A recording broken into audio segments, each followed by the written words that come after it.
thoughts are with the families and friends of those who have perished in the crash. I can confirm that one of the passengers on the flight manifest is a New Zealand citizen normally resident in Australia. I'm unable to release the name at this stage. She was travelling with her husband, a Dutch national. A British national, a long-term resident of New Zealand, was also on the flight manifest. Consular assistance is being provided to both families. They've requested privacy, and I'm not able to release further details at this stage. The nationalities of all of those on board are still to be confirmed. In this circumstance, I cannot yet rule out the possibility of more New Zealanders being involved. The total death toll has been revised up to 298. A number of countries have lost citizens in this event, including our closest neighbour, Australia, who have suffered considerable losses. I've spoken to Australian Foreign Minister Julie Bishop, and I've sent messages and will be speaking to other counterparts in the coming hours, including the Netherlands and Malaysia, who also suffered very considerable casualties.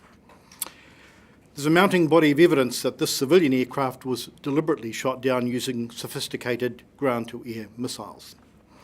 If this is the case, then clearly a conflict that has largely been confined to the east of the Ukraine has dramatically escalated to claim casualties from around the globe.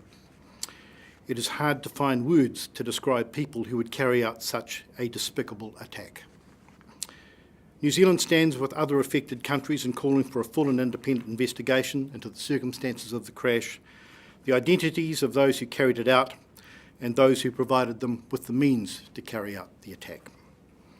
International investigators, emergency responders and consular staff from other nations must be afforded safe access to the site so they can carry out their work. The consul from the New Zealand Embassy from Moscow is joining the Australian consular team being deployed to the Ukraine. If New Zealanders have any concerns about family members potentially travelling on MH17, they should call the Ministry of Foreign Affairs and Trade Consular Division, and we'll make that number available for you to broadcast. How likely is it that more New Zealanders are involved? I wouldn't rate it as likely, but we've been looking to exclude the possibility, and I just can't exclude the possibility at this stage. I gather the flight manifest details have been slow to come to hand. That's hampered our work in that respect. Well, as I say, there are implications of this very far-reaching, starting with the fact that obviously some people have got their hands on some very lethal technology, have used it once, and obviously the concern will be about whether other flights in that region are at risk. In that respect, I've confirmed that Air New Zealand, and I gather Qantas are in the same position, do not fly over that piece of airspace.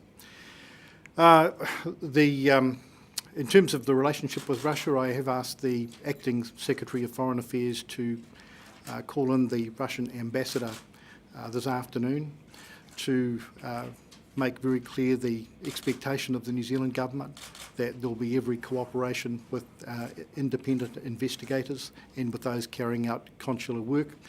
This is not Russian soil, but it is obviously territory where Russia has some influence, and so we will be posing those questions formally to the Russian representative this afternoon. We have obviously endorsed the call for a credible and independent investigation. I gather the Secretary-General of the United Nations has been reflecting on the possibility that the International Civil Aviation Organisation might lead that process.